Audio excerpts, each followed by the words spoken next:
Hello दोस्तों, आपका स्वागत है पहलवान गुरुदीन ग्रुप ऑफ कॉलेज के यूट्यूब चैनल पर। मैं रमाकांत सिंह, समाजशास्त्र प्रवक्ता, पहलवान गुरुदीन विधि महाविद्यालय पनारी ललितपुर से मैं एक बार फिर समाजशास्त्र का एक नया वीडियो लेकर उपस्थित हुआ हूँ।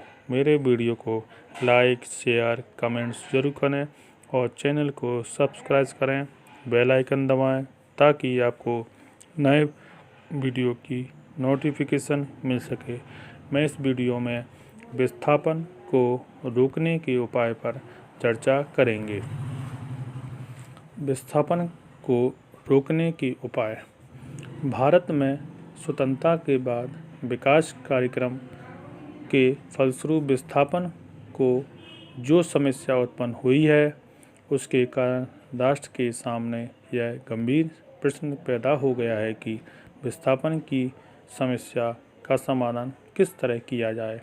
एक ओर विकास कार्यक्रमों के कारण विस्थापन की दशा पैदा होना आवश्यक परिणाम है, तो दूसरी ओर इसका समुचित समाधान न करने से विकास का मूल उद्देश्य ही समाप्त हो जाता है।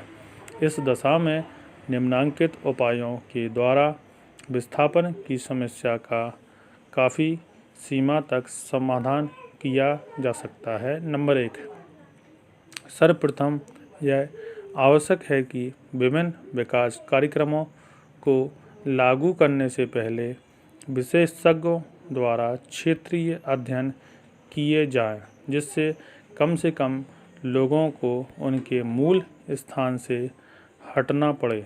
यह कार्य योजनाओं की व्यवहारिकता और योजनाओं को ईमानदारी से लागू करके ही किया जा सकता है। नंबर 2, विस्थापन की समस्या को रोकने के लिए विस्थापितों पुनर्वास की व्यवस्थित योजना बनाना आवश्यक है। यह कार्य अपनी भूमि से विस्थापित होने वाले लोगों के लिए रोजगार का समुचित प्रबंध करके किया जा सकता है। नंबर 3, अनुभव से यह स्पष्ट हुआ है कि बांधों के निर्माण, सड़कों के निर्माण तथा कारखानों की स्थापना के लिए जिन लोगों को अपनी भूमि से वंचित किया जाता है, उन्हें भूमि के मुआवजे की नगद राशि देना बहुत अव्यावहारिक है। ऐसी दशा का साधारणतया दुरुपयोग ही होता है। मुआवजे की जगह यदि विस्थापितों के लिए आवास तथा रोजगार की व्यवस्था की जाए तो विस्थापितों के परिवार सरलता से जीवन यापन कर सकते हैं। नंबर 4, नए कारखानों का निर्माण करने के लिए ऐसे क्षेत्रों को चुनना जरूरी है जहां की भूमि बंजर या अनुपयोगी हो। इससे कृषि उत्पादन पर पड़ने वाले प्रतिकूल प्रभाव को भी रोका जा सकता है। नंबर 5, विगत वर्षों से बांधों के टूटने तथा कारखानों से विषैली गैसों के रिसाव के कारण बड़ी संख्या में जिन परिवारों को अपने मूल क्षेत्र को छोड़ने के लिए बाध्य होना पड़ता है, उनके समाधान के लिए यह आवश्यक है कि सरकार द्वारा आपदा प्रबंधन की विशेष व्यवस्था की जाए। ऐसी घटनाओं से प्रभावित परिवारों को चिकित्सा की सुविधाएं देने के साथ ही आर्थिक सहायता की व्यवस्था करना भी आवश्यक है। कुछ वर्ष पहले भोपाल में गैस त्रासदी की पुनरावृत्ति किसी भी क्षेत्र के लिए भयावह हो सकती है। नंबर 6, औद्योगिकरण आर्थिक विकास के लिए आवश्यक है, लेकिन औद्योगिकरण के लिए एक संतुलित नीति से विस्थापन की समस्या को कम किया जा सकता है। इसके लिए यह भी जरूरी है कि किसी एक क्षेत्र में ही उद्योगों का केंद्रीकरण न हो। उद्योगों का विकेंद्रीकरण करने से विस्थापितों परिवारों को रोजगार के अवसर अधिक सरलता से प्राप्त हो सकते हैं। नंबर 7, युद्ध और आतंकवाद से उत्पन्न होने वाले विस्थापन के लिए सरकार को विशेष सतर्क रहना जरूरी है। इस बारे में अभी तक सरकार की नीति बहुत अस्पष्ट और अव्यावहारिक रही है। इस तरह से विस्थापन का कूटनीतिक स्तर पर समाधान करने के साथ ही यह जरूरी है कि हर दशा में विस्थापितों को उनके मकान, संपत्ति और आय के साधनों से वंचित न होने दिया जाए। नंबर 8, जनजातियों और पर्वतीय क्षेत्रों में रहने वाले समुदायों में विस्थापन की समस्या को रोकने के लिए वन नीति को व्यवहारिक बनाना आवश्यक है। वन संरक्षण के नाम से जनजातियों को जंगलों में जड़ी बूटियां एकत्रित करने से रोकना उचित नहीं है। इस बारे में कोई दो राय नहीं हो सकती है। विकास कार्यक्रम कुछ न कुछ सीमा तक विस्थापन की एक दशा अवश्य पैदा करते हैं। इसके बाद भी यदि उपयुक्त सावधानियां और उपायों को ध्यान में रखा जाए तो विस्थापन की समस्या को कम अवश्य किया जा सकता है। परंपरागत रूप से भारत विभिन्न जनजातियों को 70% हिस्सा जंगली क्षेत्रों में निवास करता आया है।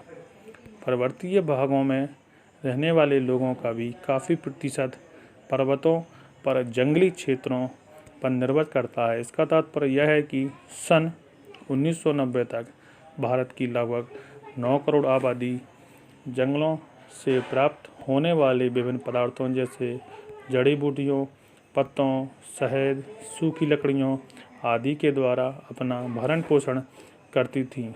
अनेक जनजातियां जंगल में स्थित तालाबों और छोटी बड़ी नदियों से मछली पकड़कर उधर पूर्ति करती थीं। सन 1988 में भारत सरकार द्वारा एक नई वन नीति बनाई गई जो विभिन्न समुदाय के लोगों को जंगल में पाए जाने वाले पदार्थों को एकत्रित करने से वंचित कर दिया गया। जो लोग घने जंगलों में अंदर झोपड़ियां बनाकर रहते थे उन्हें भी उस स्थान से हटाकर समीपवर्ती खुले हुए स्थानों में रहने के लिए बाध्य किया जाने लगा। परिणाम स्वरूप जनसंख्या का एक बड़ा हिस्सा विस्थापित हो गया है। भारत में अनेक जनजातियां समुदाय स्थानांतरित खेती के द्वारा आजीविका उपार्जित करते रहे थे। नई वन नीति से ऐसी जनजातियां पूरी तरह से बेरोजगारी हो गईं।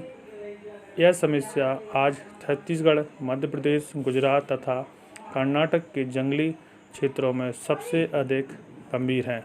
वास्तव में नई वन नीति का उद्देश्य वनों का संरक्षण करके देश के आर्थिक विकास में वनों के योगदान को बढ़ाना था, लेकिन इसके फलस्वरूप होने वाले विस्थापन की समस्या का अनुमान नहीं लगाया गया था। भारत में इस समय कुछ भौगोलिक क्षेत्रफल के 11.48% हिस्से पर घने जंगल हैं, जबकि लगभग 8% क्षेत्र पर जंगल होने के बाद भी यह अपेक्षाकृत एक खुला हुआ क्षेत्र है। इतने बड़े क्षेत्रफल के विकास से संबंधित योजनाएं यदि गलत हो जाए तो विस्थापन की समस्या का बढ़ जाना बहुत स्वाभाविक है। भारत में जैसे जैसे नगरों की जनसंख्या बढ़ती जा रही है, नगरों में यातायात की समस्या का समाधान करने और नागरिक सुविधाओं को बढ़ाने के लिए लगातार नए नए विकास कार्यक्रम लागू किए जा रहे हैं।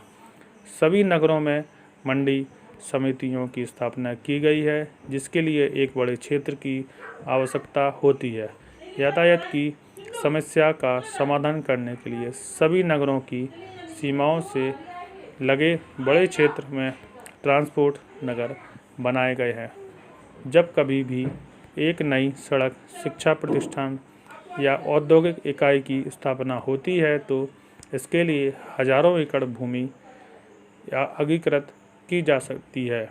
ऐसे क्षेत्र नगर की सीमा से लगे होने के कारण उन पर खेती करने या सब्जियां उगाने वाले किसान विस्थापित हो जाते हैं। वर्तमान में करोड़ों टन अनाज का संरक्षण करने के लिए भी सरकार द्वारा बड़े बड़े क्षेत्रों में गोदामों का निर्माण किया जाने लगा। इसके लिए भी काफ़ी भूमि की आवश्यकता होती है। बस आज का व्याख्यान यहीं समाप्त किया जाता है। धन्यवाद।